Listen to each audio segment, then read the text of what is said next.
Italy is the only country in the world that contains two independent nations within its borders and where people communicate with their hands. Unlike anywhere else on the planet, Italy is a land of bizarre wonders, from the wild orange-throwing festival, a law about smiling in the streets of Milan, to beaches where you're not allowed to take sand home as a souvenir. Italy, the strangest country in all of Europe. Let's dive into 15 amazing facts and strange things in Italy right now. Number 15. The only country that contains 3 countries within itself. If Paris is the city of lights, then Italy is the capital of charming weirdness, not just home to the ancient Rome enchanting Venice or artistic Florence. But here's something few people know: in the boot-shaped heart of this nation, you can literally visit 3 countries in a single afternoon. Sounds strange? Yep. Italy is the only country in the world that contains 2 fully sovereign nations within its borders: Vatican City and the Republic of San Marino. Vatican City is the smallest country on Earth and the headquarters of the Catholic Church. It's not just famous for St. Peter's Basilica and the Sistine Chapel. One cool fact: the Vatican has its own Renaissance-style guard uniforms designed by Michelangelo himself. Nope, that's not cosplay, it's a living ceremony. Head northeast and you'll find San Marino, a tiny mountaintop republic perched on Mount Titano, which has been independent for over 1,700 years. Most people don't even know it exists. With one of the oldest governments in Europe, San Marino once printed its own currency, had its own national post office, and its passport is a rare collector's item, like a vintage stamp. Fun fact: San Marino citizens don't need a passport to enter Italy, but tourists can get a rare international stamp in their passports as a quirky travel souvenir. Comment 4, if Vatican and San Marino are now on your travel list. Number 14. The weirdest beach rules in all of Europe. Italy is home to some of the most personality-filled beaches in Europe. Yes, beaches with personalities. Start with La Pelosa, known as the Caribbean of Italy, for its crystal-clear waters, where you can literally see your shadow on the seafloor. But what really sets it apart is not its beauty, but a bizarre rule: tourists are required to lay down towels before stepping on the sand, so they don't take home the precious grains. Violators could be fined up to $500, because here, every grain of sand is basically gold. Not far away is Budelli Island, home to one of the world's rare natural pink beaches. The blush hue comes from crushed micro-coral washed ashore over centuries. The Italian government has banned anyone from stepping foot on it. You can only view it from a boat. Even weirder, for 30 years the island had only one resident, Mauro Morandi, who lived like a modern-day Robinson Crusoe. Feeling adventurous? Check out Guvano Beach, a hidden clothing-optional spot tucked between Cinque Terre's cliffs. To get there, you'll have to crawl through an abandoned 1-kilometer-long railway tunnel, pitch dark, cold, and creepy, but oddly thrilling. Comment 5, if you've never been to a beach with rules weirder than these. Number 13. The Queen of the Neighborhood in Italy. Ever heard of the Queen of the Neighborhood in Italy? That would be La Regina del Quartiere. Picture a classic Italian woman, floral dress, red lipstick, neatly done hair and heels. Even if she's just buying tomatoes or taking out the trash, she's stunning sharp and never steps outside without being totally put together. Italians call this la bella figura, not just about looks, but the art of carrying yourself beautifully. Whether you're in the kitchen, on the street, or locked in eye contact, Italian women speak with their whole bodies. When they talk, their hands fly shoulders, shrug eyes, dart lips, curl. They're culinary masters. Lunch is a canvas for food artistry. Their beauty isn't in makeup, but in deep eyes, high cheekbones, and sun-kissed skin, like Tuscany at dusk. Fun twist: Italian women are welcoming to foreigners, but never in a rush. You might be tested like a chess piece in conversation. A first date isn't to impress. It's a 5-second audition of your aesthetic taste. Pro tip: if she touches your hand while talking, that's your window. And if she sits across from you, gives a sideways glance and raises one shoulder.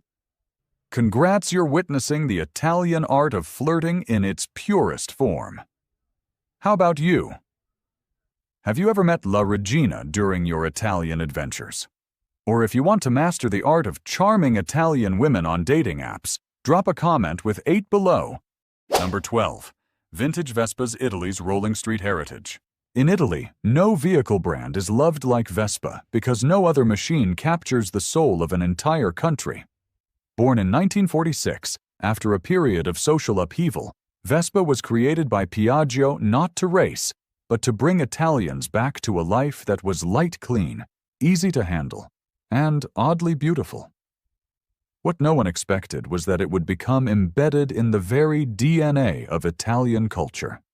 Even today, you'll still hear the iconic buzzing sound of vintage 1960s Vespas echoing through alleys in Rome, Florence, or Naples. These aren't fancy collector's toys, they're everyday rides for Italians who see their Vespa as a lifelong companion. Some towns even have separate lanes dedicated to vintage Vespas, and clubs organize road tours across Tuscany, with hundreds of hand-painted Vespas cruising through vineyards like a rolling heritage parade. Few people know that in Italy, old Vespas aren't seen as outdated, they're cherished like aged wine. Some towns, like San Gimignano, even host annual events like Vespa Raduno, where hundreds of classic scooters parade through medieval architecture like a celebration of national nostalgia. And in southern Italy, Vespa even rolls into weddings. Couples skip the limousine and ride off together on a red Vespa through the village, with bells ringing and white ribbons fluttering in the wind. Number 11. Italy will pay you $30,000, but there's a catch. In a few mountain villages in southern Italy, something unusual is happening. Only in Italy, the government will pay you up to $30,000 just to move there and open a small shop. In regions like Calabria and Molise, local authorities have launched a one-of-a-kind initiative, cash incentives for foreigners willing to relocate on one condition: you must start a small traditional business. It could be a vintage bookstore, a repair shop, a cozy local bar, or even a handmade pasta store, jobs that are slowly fading in today's digital age. Here's the cool part. You don't have to be Italian. Americans, Canadians, Australians, anyone who's ready to live slow and has a solid business plan can apply. Local governments even help with paperwork tax breaks and introduce you to the local community who just might greet you with fresh lasagna and a glass of red wine. And here's a fun fact: some towns have already prepped houses for rent at just $1 a month, complete with a tiny yard, a fireplace, and scenery straight out of a Van Gogh painting. Want more info? Drop a comment with 2. Number 10. The only city in the world with a smile law. Here's something hardly anyone knows in Milan. Smiling was once considered a kind of light civic duty. Back in the 19th century city, officials introduced a charming guideline: everyone should smile in public, unless you're in a hospital or at a funeral. Though it's no longer a formal rule, the spirit still lives on as part of Milan's unique charm. In Milan, smiling isn't just polite, it's how you connect with the whole city. The corner pastry seller, the metro worker, even a local police officer. They all know a warm smile can brighten up even the grayest Italian day. Here's a surprising twist in some older neighborhoods. If you show up with a not-so-friendly face during community events, you might get a gentle reminder from locals, a kind of Lombardian tradition, to keep the vibe positive. This city, famous for luxury fashion and elite design, has chosen the simplest symbol to represent itself: a smile. And maybe that's why people leave Milan with more than just a fancy shopping bag. Number 9. The only city in Italy without a single road. In a world racing toward self-driving cars and tangled highways, there's a place so bizarre it's hard to believe: Venice, the only city where you can't drive a car. Not because the streets are too narrow, but because there are no streets at all. Venice is a maze of over 150 canals, 400 bridges, and countless ancient cobblestone walkways. There are no cars here, but Venice does have a world-famous water highway, the Grand Canal. Fun fact: Venice has taxis, buses, and even ambulances, but they're all boats. And the drivers, They need a special boating license and steer with the elegance of ballet dancers. If you want to get around here, you'll either walk or hop on a boat.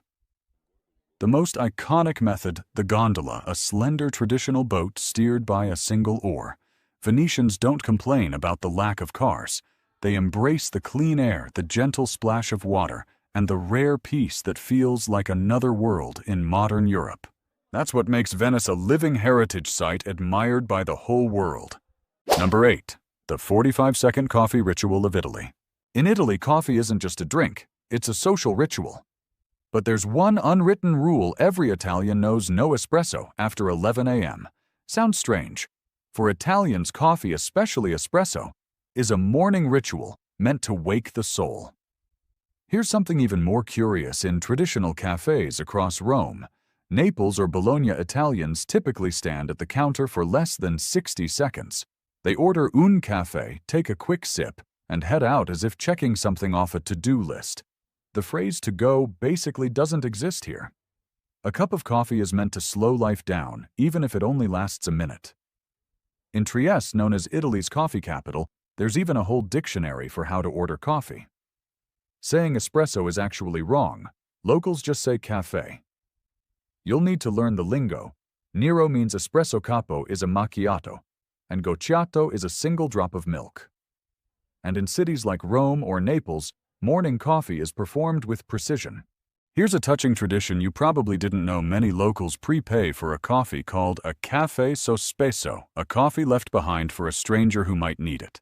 It's one of Italy's quietest, kindest acts of humanity. Number 7. Italians and their unusual obsession with tablecloths. In Italy, a meal doesn't begin with a toast. It starts with laying the right tablecloth for the right occasion. For Americans, it's just decoration. For Italians, it sets the entire emotional tone of a meal.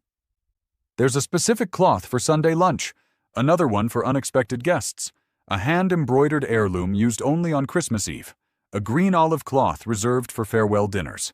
In Italy, fabric doesn't just cover the table, it speaks the words that are too tender to say. And here's what the world doesn't know: in places like Umbria and Puglia, mothers pass down heritage cloth sets through generations, woven with stories of summer meals, family arguments, and tearful reconciliations. In the town of Modica, there's even an annual Tovaglia d'Arte art tablecloth festival, where people compete in embroidery and storytelling through their cloths. In Florence, some traditional textile shops still carry linens designed by emotional mood. One is called Unexpected Joy. Only Italians could make a tablecloth feel like haute couture. Number 6. The strange and magical nightlife of Trastevere, Rome. Everyone visiting Rome hears about the lively squares, balcony wine sessions, and buzzing nightlife of Trastevere. But few know about the hidden after-hours culture that feels unlike anywhere else in Europe. In Trastevere's back alleys, locals still light candles outside their doors, not for decoration, but as a silent invitation to talk. You won't find overcrowded bars here. Instead, people gather on sidewalks, sipping wine, and having deep, poetic conversations that last until sunrise. There's no blasting music, just the sound of real life. Rome is also the only city with secret restaurants that open at 2 a.m., serving dishes recreated from 2,000-year-old Roman cookbooks by Apicius. And if you're lucky, you might join a locals-only ghost tour through the Pantheon's eerie shadows. Walk down Via del Corso at 11 p.m., and don't be surprised to see confident Italian women strolling with espresso in hand, laughing loudly on the phone dresses flowing in the wind. That's Rome at its rawest.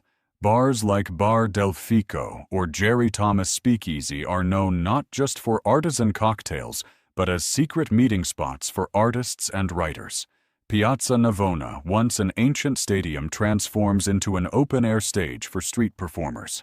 And don't skip Piazza del Popolo, where the whispering wall lets you hear someone clearly from nearly 100 feet away, like Rome itself is trying to whisper secrets just to you. Number 5. The Italian way of traveling. Traveling in Italy isn't just about checking off landmarks. It's a spectacular journey of experiences. Start in Cinque Terre, where 5 colorful seaside villages look like they've been painted into life.